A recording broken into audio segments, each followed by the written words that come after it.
Tom kept his eyes on her as he took one step after another as he approached her. Lucy could hear her heart beating very fast with every step he took. What was he trying to do? This was her office. He wasn't going to try to kiss her here like the way he had kissed her in the elevator, was he? No. She couldn't let him do that. Stop! Stop! She said, standing up and raising both hands. My boss. The CEO is inside his office and he could step out any moment from now, she said, glancing towards the CEO's office, desperately trying to stop Tom from coming any closer to her. Tom took another step towards her and smiled at the desperation he heard in her voice. He is not. I saw him leave earlier with Mr. Harry, Tom said as he took another step closer to her desk. He liked to know that he affected her this way. He never would have thought in his wildest imaginations that he would be anything short of the gentleman he was, doing things like this to get a lady's attention. But here he was, getting bolder and becoming more daring by the day. And the amusing thing about it was the fact that he was enjoying every moment of it. Maybe he had always had this in him, just like Brian, but had been hiding it all under his good mannerisms. Now he was ready to throw all of that to the winds, as long as it got him what he wanted. He wasn't a womanizer enough to try this on different ladies. Only one lady interested him at the moment, and that was Lucy. Why didn't you respond to either of my texts, Lou? Tom asked when he finally stopped in front of her. Lucy's face heated up at the mention of his text, and she looked away from him in embarrassment. Those texts were inappropriate, she said in a slightly cracked voice before clearing her throat. Inappropriate? For someone who knows every curve and edge of your body? Do I need to tell you what you look like without your clothes on? Tom asked, cocking his head to the side as he looked at her with mischief gleaming in his eyes. Tom, she pleaded. Since you're ready for the sex thing, how about we do it here? Right now. Tom asked with a boyish smile, making her heart skip a beat as she quickly shook her head. No, not here, not now. This is my office, she reminded him. But Tom ignored her as he went around the desk to meet her, while Lucy tried her best not to lose her composure and run out of her seat.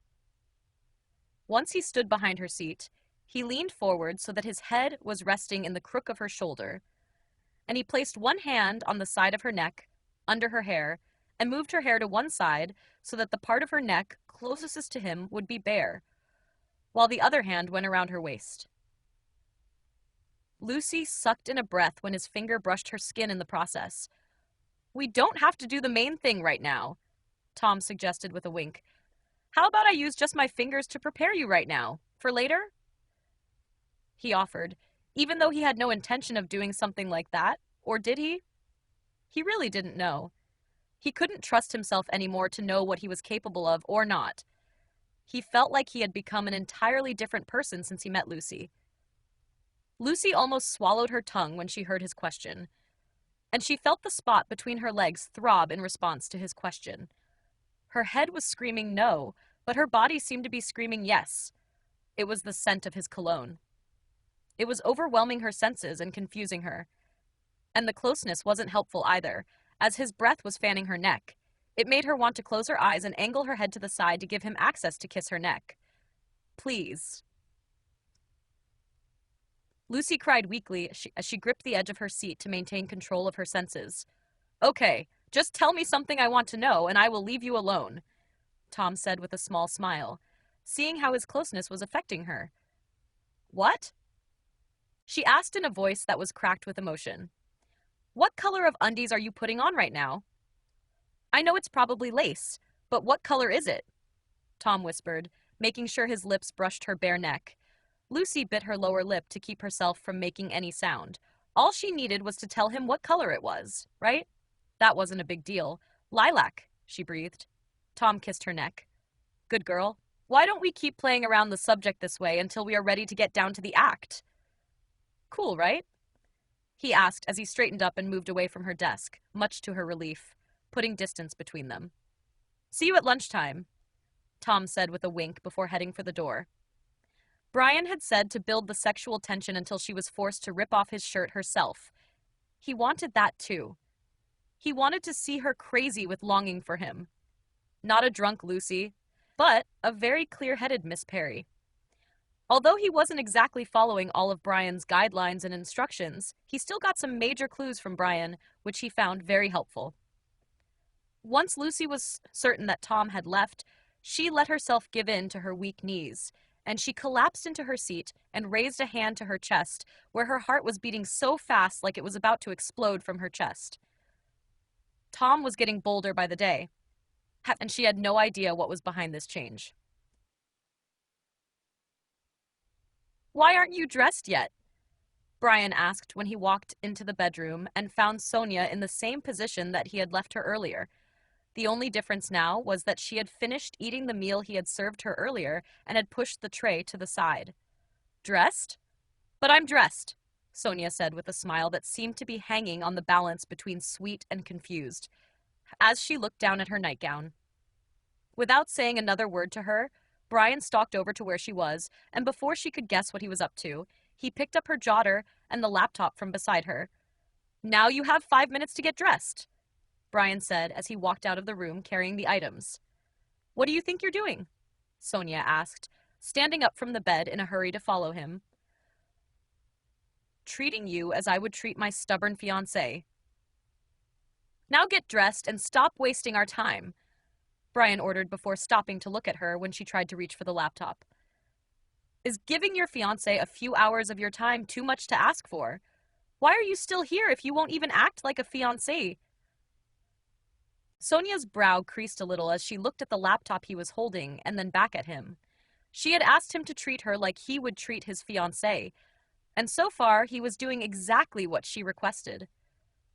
Going out with him was going to give her more things to write about than staying indoors, so maybe she shouldn't be so difficult. "I'll be ready in 30 minutes, she said in a resigned tone before turning to walk away. "Good girl," Brian said as he tapped her ass, making her turn to look at him with a slightly raised brow. "I would tap my fiancé's ass that way," he said with a grin. Without saying a word, Sonia rolled her eyes as she walked away, and the grin on his face turned into a smirk. Maybe this wasn't such a bad idea after all. At least he was no longer as bored as he was before her arrival, Brian thought as he took the laptop and jotter into his study to hide it away from her. If she was going to work, she was going to have to do so when he wasn't around. Exactly 30 minutes later, Sonia joined him in the living room. Brian's eyes roamed over the ripped jeans trouser and olive-colored crop top she was wearing with a jeans jacket. "You don't have a pretty gown? Like the one you wore yesterday?" Brian asked, looking at her clothes with disapproval. "I don't. Why?" Sonia asked as she looked around the house. "I think I prefer to see you in gowns. You look sexier that way. Let's stop by a clothes shop on our way and get you some nice gowns before leaving," Brian suggested.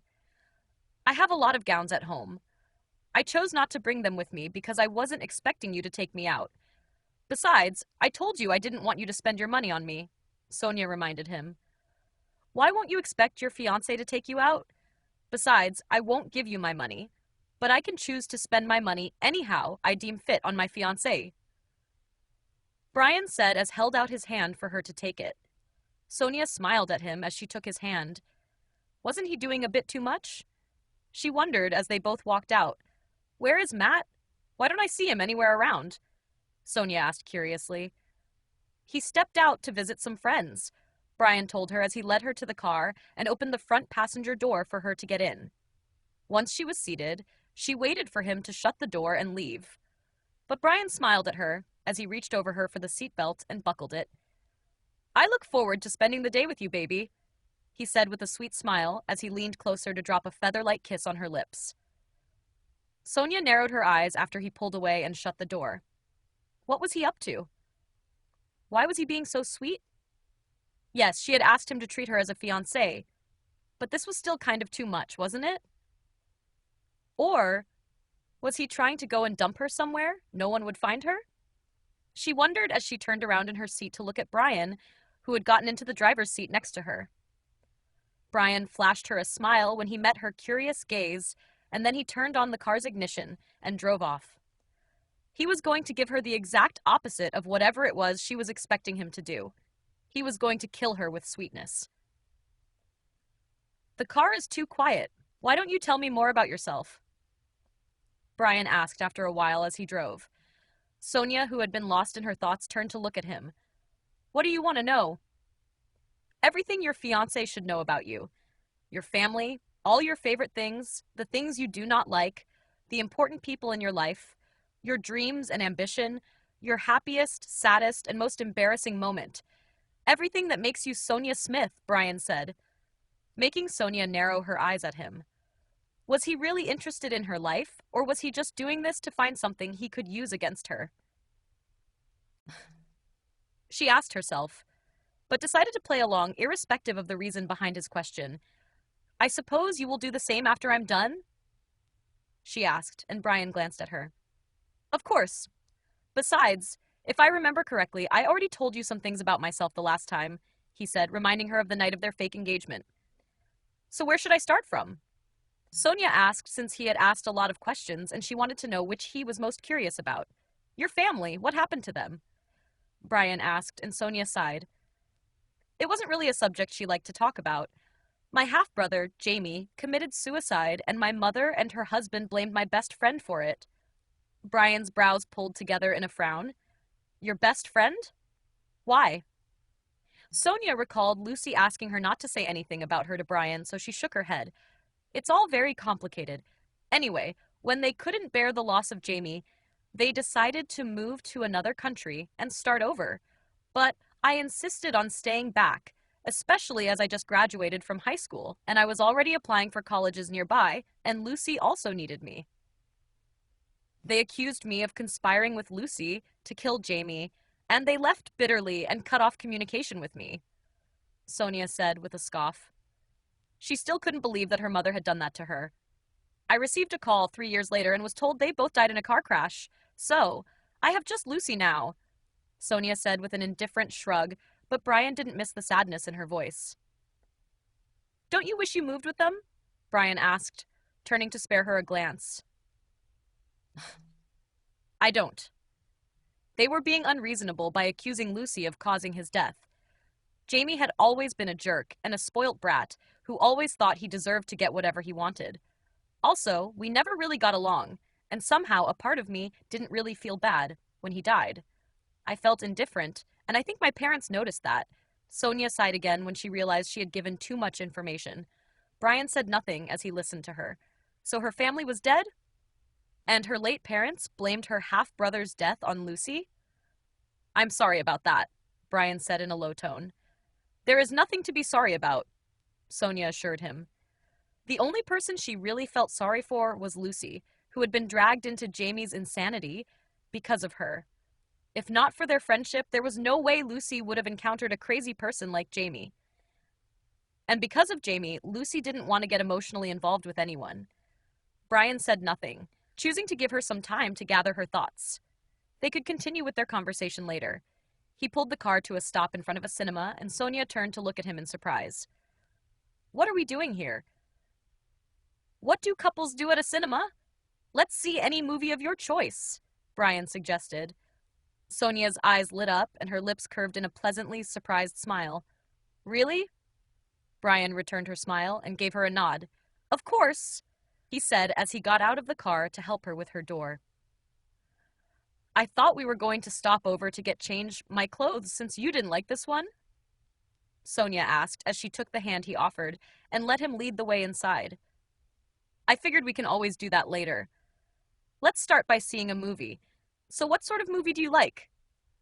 Brian asked, ignoring the cameras he could see clicking in their direction. Why don't we see if any of your movies are showing at the cinema? Have you ever done that before? Like, watch your movies during a date? Sonia asked curiously as they walked over to the spot where the tickets were being sold. I only come to the cinema during movie premieres with other actors. I don't go on dates to cinemas when I can easily see any movie of my choice at home, Brian pointed out as he joined the short queue of people waiting to get the ticket. Good then. I like to think that I'm sharing a new experience with you, Sonia said with a bright smile as she signaled to a young lady on the line. Please, do you mind snapping me and my fiancé some pictures? She asked with a friendly smile, and the lady returned smiled back since she recognized them. Sure, she said eagerly as she took the phone, which Sonia extended. Brian placed his hands around Sonia's waist and brought her closer to him. He stood behind her with his hands around her waist and his head in the crook of her neck. The lady snapped them in that position as they both smiled happily at the camera. After that, he changed his position and placed his chin on Sonia's head since he was taller than her, and this time Sonia raised both hands to touch his cheek. They changed styles 4 more times before thanking the lady and taking the phone from her. "Do you mind if I take a selfie with you both?" she asked hopefully, and Sonia looked at Brian, who was also looking at her. Brian shrugged, and the lady hurriedly stood beside Sonia so that Sonia was standing in the middle while she snapped the selfie. The lady thanked them before leaving. "I want some personal photos of you," Sonia told Brian with a smile as she checked out the photos the lady had taken of them. "I'm sure there are photos of me all over the internet and even on my social media page," Brian said, and Sonia shook her head. "Those are for the general public. I want personal photos of my fiancé. Photos that other eyes haven't seen," Sonia said with a smile as she wrapped an arm around Brian's waist while they moved forward in the queue since it was their turn to get their tickets now. "Okay, you can snap as many photos of me as you want as long as I am your fiancé. Just don't snap anything scandalous," Brian warned in a low tone. "I won't," Sonia assured him with a soft smile before reaching for the paper on which the movies that were showing for the day were listed. "Let's watch this one," Sonia said, pointing at one of the movies which Brian had played the lead role. "Okay," Brian said as he made the payments. "Let's hang around and play games while we wait for the movie to start showing," Brian suggested as he took the tickets and placed them in his pocket before taking Sonia's hand. "Okay, let's do that," Sonia said with a nod as she let him lead her away from there to the amusement arcade center where they could play electronic games. "I'm curious about something. What gave you the inspiration for your fantasy story, The Witch and Her Hunter?" Brian asked, making Sonia look at him with an impressed smile. "I see you read my book." "You're my fiancé.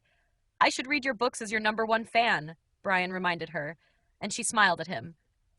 She wished she could read minds, so she could know exactly what he was thinking and why he was being so sweet. Or was it just because of the deal she had offered him? If she had known offering him such a deal would change him this much, she would have offered it the very first time they met. "Did you enjoy the story?" Sonia asked curiously. "More than I intended to, actually. Once I started, I couldn't stop until I finished it," Brian said honestly, making Sonia's smile widen even more. "I'm happy to hear that. Well, I don't think anything inspired me. I'm a writer, so I just come up with stories in my head. I wanted to do a fantasy story for a change, hence I came up with that," Sonia said with a shrug.